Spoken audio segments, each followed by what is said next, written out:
Coach Winters, thanks for joining us here for a little bit of our halftime show. Want to look at where you are right now at 6-1. Certainly a lot of momentum going with you, but where are you guys mentally so far this season at this start?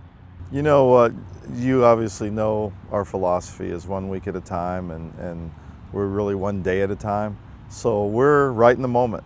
You know, we're recognizing that we're a good football team, and that every day we need to try to improve something and take on our next challenge. From a fan perspective, there's certainly that level of excitement. How do you manage that with the players from an excitement and an expectation level? You want this to be the expectation, but you also want to manage, hey, you're ranked number 22 in the country this year. How do you not let that go to their heads and to get them to focus on just that one game? We're not trying to be 22 in the country. You know what I mean? We want to be number 1 in the country, and until we've reached that, there's really nothing to look back and say, hey, this is great. We haven't accomplished the goals that we set out for ourselves. We haven't won every game that we've played. We still have some certain goals that are very important to us, and that's what we're looking at. From an excitement perspective, is that the talk? Does that seep its way into every practice or every meeting or every team Yes. group function that, hey, there's this excitement, we are ranked again? But as you said, the ranking itself isn't the objective, it's what comes right after that. Well, yeah, I don't think that the excitement is about the ranking, because we kind of talked about that. We knew we would be ranked. What our thought is let's go improve every week, and as we improve, let's get to the point where, you know, eventually we're ranked. So until it's over, we're not looking at that part of it, if that makes any sense. Sure.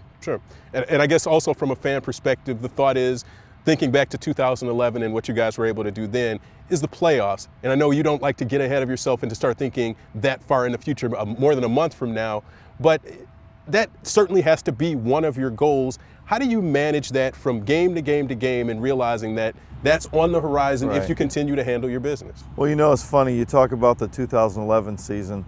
Part of the excitement going into that season and throughout that season was we were the North champs the year before. Mm-hmm. You know, so we were coming off a great season, and we thought, okay, this is going to be even better. We're going to be even better. We're not coming off a great season. We're coming off a decent season where we had a winning record. And so what we're doing now is, again, every week's accomplishment is getting us closer to being, hopefully, and this is kind of what we're looking at, we want to be the best ever. Mm-hmm. So, you know, you can't all of a sudden just roll it out and be the best ever. You've got to work it and attain it. You can be 1-0 this week, though. There you go. Exactly.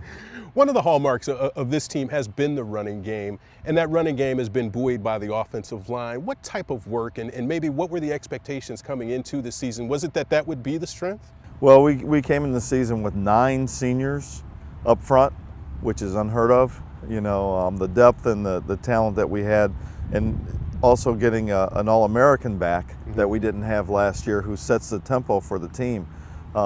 We thought our offensive line would lead us. We thought that it was going to be a strength. Tommy Richardson's an all-league player, Robert Kelly's an all-league player, and Nate Thieker's an All-American. Now, you got those 3, you fill them in with 2 pretty decent players that are seniors that have, you know, they've done the strength work and are prepared, you should be in great shape. We thought we'd be great on the offensive line. I think at times we haven't pass protected as well as we should. But the run game, the blocking for the run game has been phenomenal. Well, you haven't had to pass probably as much as you thought you needed to either because of that running game, led by Romello Brown, Demetrius Stinson. If you want to call him Batman and Robin, it's almost like Batman and Superman when you put those 2 guys together. And the DeAndre Moffitt. What of those guys, how great has that run game been this year? I think we're averaging 300 yards a game. Every game. Yeah, Every game. That's pretty good. The thing that really is encouraging, I think, is number one, our efficiency is really good, and we measure that every week.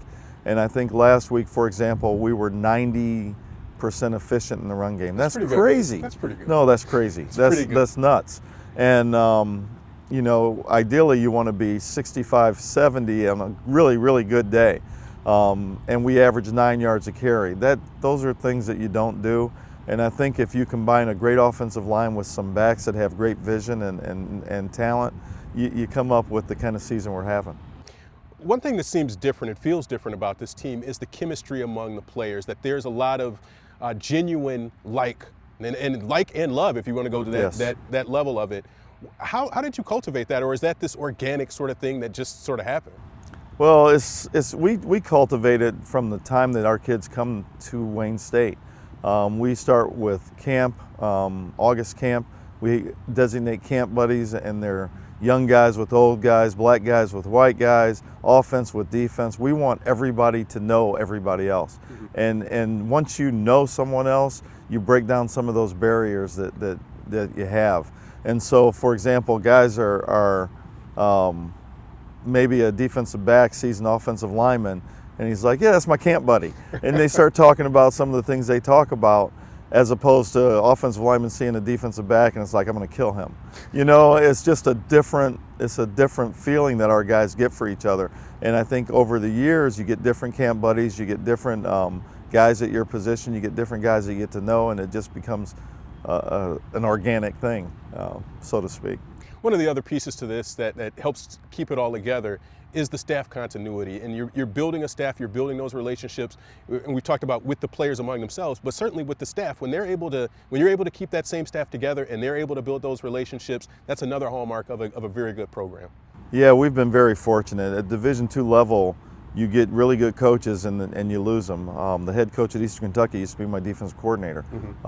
So we've lost a lot of good coaches over the years. And from an offensive standpoint, for a while now, we've been able to keep our offensive line coach, Scott Wooster, and our quarterback coach, Jeff Reardon. So that's been big for us. And E.J. Henderson's a guy who was with me from the beginning, right, and he came back. So the continuity on that side of the ball is great. After the championship, we were able to hire Brad Wilson as our defense coordinator. And Brad's done a great job, and we've had Scott Kazmersky again since I was hired. And the one guy we lost last year was obviously an important part of it, Keith McKenzie, losing him to his alma mater. But we were able to bring in a guy who was a former walk-on for us, was a 35 award winner, and a former GA in John Robinson. So it even helped the continuity, you know, just being able to bring him back to replace Keith. So yeah, it's been a big part of it, and I think we know each other really well. They understand my expectation for the staff. We try to keep any differences or any problems we have in the office and never bring it out on the field, and our players see that respect and love we have for each other, and that helps too. When you look at the defensive side of the ball, we talked about how much you guys have done and how much success you've had offensively, and I think it's about 40 points a game that you're averaging now. But the defense is just as integral, because you don't let teams pop up and hit 40 points on you. You in the second half, you've been coasting in a lot of these games. A lot of that credit's due to the defense. Defense has been fabulous. I think, for example, like I said, last week the team we played averaged 1 point something yards per carry. Yeah. That's pretty good. That's really, really good. And I think if it weren't for a turnover here and a mistake there, we're probably giving up single digits all year. So it's been a situation where we know the defense, even if they struggle early, they're gonna shut you down, and they're gonna create plays that put us in position to win games. So we don't really have a lot of worries about our defense. They play fast, they play physical, they play tough. Fast, physical, and tough, 3 words to describe the Wayne State Warriors this year, but you can only go 1-0 each week. We'll look to do that today against Saginaw Valley. Coach, thanks for your time. We appreciate you coming on with us, and we'll throw it back to you guys.